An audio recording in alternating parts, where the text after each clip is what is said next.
Back, ladies and gentlemen, the 5K action continues with Benson and Mr. X, and we're in a quarterfinal game now. Yes, very good About one. that time, we've got Optic Gaming versus Elevate. Optic Gaming, Thoughts? you're reigning champions of just about everything so far in Advanced Warfare. You know, some say they're pretty good at Call of Duty. Elevate, very good team as well, though.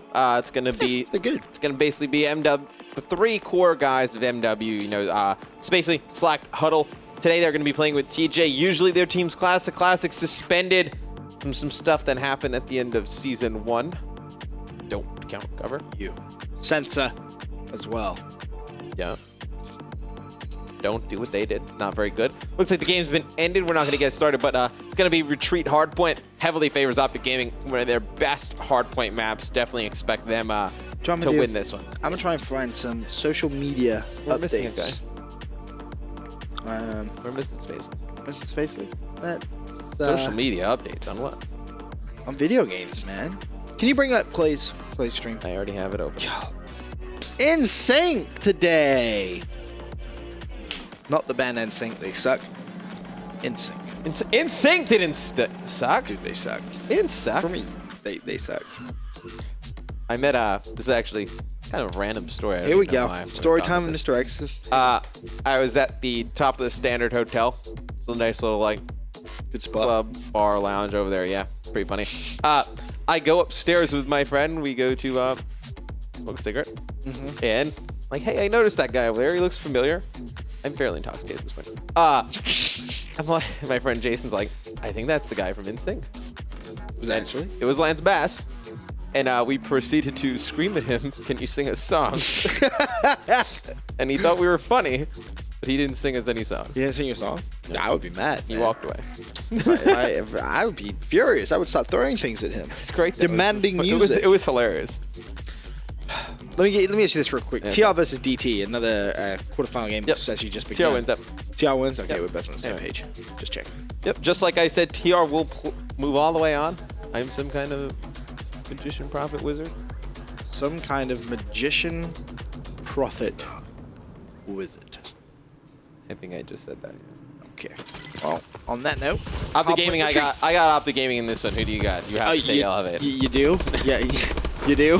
That's funny. That one, I never would have expected that. Formal, he is not human. He's going to take two players out right there at the beginning. Almost gets that third, but really going to be looking at TJ Haley have a great series. You know, one of the players, a lot like Hook, just really dominating the scene at such a young age. Really exciting to see such youth and just new players coming into the Call of Duty scene. Something I noticed when I was at E Regionals, Ben, a lot of new players qualifying for COD Champs this year. Oh yeah, definitely. Shame about, of course, the age gap. Would be nice to see the difference in the scene and the teams if you had some of this young talent available to play. Of course, it could be the first time you'll see a lot of new names at Call of Duty World Championship this year. I'm excited to see what happens. Who knows? Anything could happen at the biggest stage. We've seen some upsets. We've seen some awesome plays as well. So it's always a good time of year. TJ's kicking things off 9-3. Matt. It's a fairly good start, but it doesn't. Pretty good. But it doesn't matter because Elevate's still down. He's going to be rushed over on poolside. It's going to be Nadeshot getting that intro kill. It's going to be important for Optic Gaming to push up into top and get players in lobby because now it looks like Elevate, they're going to actually be broken. So it doesn't matter where Optic Gaming positioning. They can just push the hill straight from the front, and they're led by Formal. Formal getting off to a pretty nice start, 7-5. And there's something I noticed in one of the games we were just I had up on the PC a little bit earlier. Nade dropped a 40 on a Detroit Hardpoint, coming out, starting off here 9-5. So Nade definitely picking it up lately in the slaying department. We saw that a little bit around the North American qualifier as well. Yep. I know he was playing on host going into the North American Championship, but this is going to be a formal host, and he's currently 8-7. Tuttle gets a nice two-piece there, and Slack's going to be on that hard point for Elevate. It's a 44 to 25 point lead here in favor of Elevate. So Elevate coming out the gate strong. Yeah, all those kills, though, on that rotation are going to go in favor to Optic Gaming. They're going to control the spawns, and you see Formal and Scum still in the kill feed. It's going to be Slack, though. He's going to be able to pick up one. He's got another to his left, not able to take him out. Good way for Optic Gaming to hold down those spawns, but now you see Elevate getting that low spawn. Optic's going to have to adjust to start rotating players over if they're going to hold this.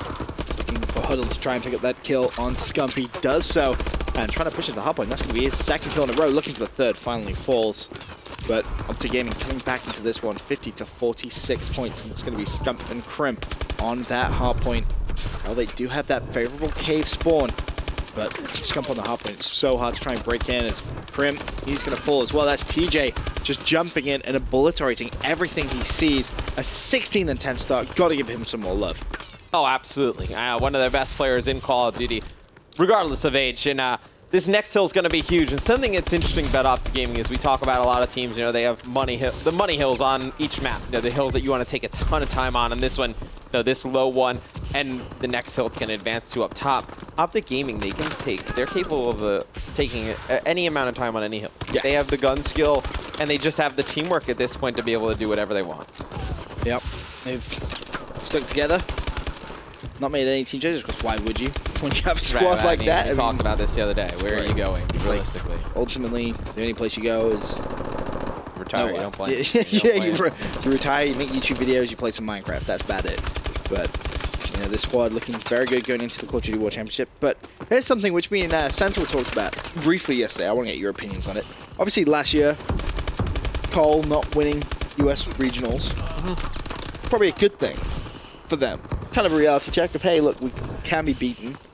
We do need still to try very hard. And I imagine they went pretty hard in the 2 weeks between regionals and got champs. Yeah, I took them to the middle of the woods. To the middle of the woods. Play video games. I don't want to know what you did to them in the middle of the woods, but that sounds like you guys had a good team bonding experience in the middle of the woods. Yeah. But for Optic Gaming, of course, they won US Championship. Now, do you reckon that's going to hinder them at all? Or? No. No? I think this team, they have tons of motivation behind them with all their players that I don't think there is going to be any type of slip up with these guys. So if Optic Gaming were to lose at the Call of Duty World Championship, what would you put it down to? Ooh, I think it would just be them not changing some things or tinkering with some things. You can always get better. You can always make adjustments on certain modes and maps and ways to play things or come up with a better idea of way to play it. I think at this point, we're a few events in. Everyone is kind of used to the way Optic Gaming is playing. And I think teams will start tailoring strategies towards that. I think it's just a matter of looking past what you're currently doing. I always like to think of, okay, this is what we're doing. If I was going to counter what we are doing right now, what would I do? And then I was like, okay, if I had to counter that, what would our setup be? So you're thinking like 3 steps ahead. Yeah. I like it. And you don't even have to use it. It's just if you, let's say, for argument's sake, somebody's decided, okay, I think to beat Optic Gaming and somebody proved it worked, we needed to throw tons of stuns as Scum just turns on Slack. I need to throw tons of stuns, use tons of equipment and tacticals. I think Optic Gaming, they need to be prepared for somebody to counter their game now and then be able to, on the fly, just adjust right away. No, that makes a lot of sense. Makes a lot of sense. You need to be always thinking. Always. And I'm sure Crim has already thought of that. You reckon? Yeah, without a doubt. He's probably thought like 5 steps ahead. Yeah, he thinks way too much. Dude, that's the scary thing about Crim. That's what makes him such a dominant player. Like, you take away his gun skill and you take away just his talent, and then you still have that. Like to think about just like his sheer knowledge and his sheer strategy. Well, I think scary. Like at the beginning of Cole, Crim was a fantastic player, a really good player. But he wasn't like a champion player. Does that make any sense? No, I know. And I think during the time with Cole, he kind of grew up a little bit. And I mean, it's just his attention to detail. I mean, I think that's the difference that separates, very good players and players that are capable of having some good events to players that win consistently. It's just that attention to that minor detail. And I don't know if anyone right now in Call of Duty is better than that at just picking up little things in Crim. We have 20 seconds left on the final hard point of the first rotation. Formal with 34 kills and TJ with 30 kills. So that kind of tells you a lot of information right there. That is an obscene amount of kills for both those two players we're picking up. Both on track for 60+ kills if they continue slaying. And that's got to be difficult for TJ because it's primarily with a sub. I mean, he doesn't have a lot of AR support. Look at the amount of deaths he's had. 28. A couple more engagements. Formal, 22. So, that Val being able to sit back and just slay from a distance and get those picks from a distance. You see him in the enemy base, essentially. Yeah. But this is why Optic Gaming is so good, because you get consistent games out of Forma like this all the time. And that's why Denial, I mean, they're going to be a mainstay until Clay really doesn't have a great game. Right. To be honest, I mean, Clay is absolutely crushing recently. Until he shows any signs of slowing down, they are going to be a mainstay in the top 3 to 4. And I think that's the reason why you see FaZe as well. And Slasher, one of the best ARs in the game. Everyone likes to talk about the submachine gun play, and it's funny. It's a lot like Black Ops 2. Everyone always talks about the submachine gun play and the submachine gun players. You look at Black Ops 2, the best teams all had dominant AR play. Very true. 189 to 143 in this game. Optic Gaming do have the lead, but it's definitely still manageable for Elevate going into the final 2 minutes here of gameplay. Scumpy on that hardpoint select, rotated all the way down though. Just ready and waiting. Someone to push him. As Nate shot at 29 and 23, just gonna be chilling on this hardpoint. Yeah, Nate, all he has to do is just lay down. Gonna have players with his ARs covering him over the top, and this is why this is one of Optic's best hills. I mean, they're able to just sit back. They have Scump and Crim push straight through the hill. Nade usually hanging out inside of it, and Formal being that last line of defense all the way in the back. So many kills doing it for Elevate. Yeah, I mean, they could come back into this. They easily could. I mean, second class hardpoint, they can just control it. They pick up the rest of this time seconds. here, and they rotate. They're in pretty good shape, right? And as I say that, it's going to be Optic breaking that. Optic should be able to hold the last 10 seconds here. They don't even have to rotate at this point. It's going to be difficult for Elevate to come back. Well, Formal's going to get his 40th kill of the game. Of course, quarterfinals, best of 5s. So, still plenty of games to see. Denial versus Rise, that game yet to start. I'm going to try and get an update, though, on the Salmons versus FaZe game. Just because, why not?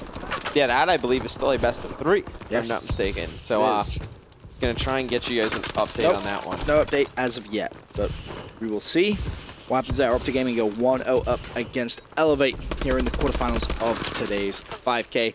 Solid performance from TJ, 34 and 39, Spacely 30 and 38. But really, Formal with the bow, just so dominant on hardpoint retreat. I mean, if your ARs cannot slay with the opposing team's AR, you are not going to win. Well, I mean, just like that. I mean, I think Huddle struggled a little bit. Huddle pieced out real quick. And he's the AR for this Elevate lineup. And you see, just it makes the life of a submachine gun player that much easier when your AR is just clearing out all those lanes. Yeah, really does. For now, quick commercial break. When we return, jumping into Search and Destroy between Optic Gaming and Elevate.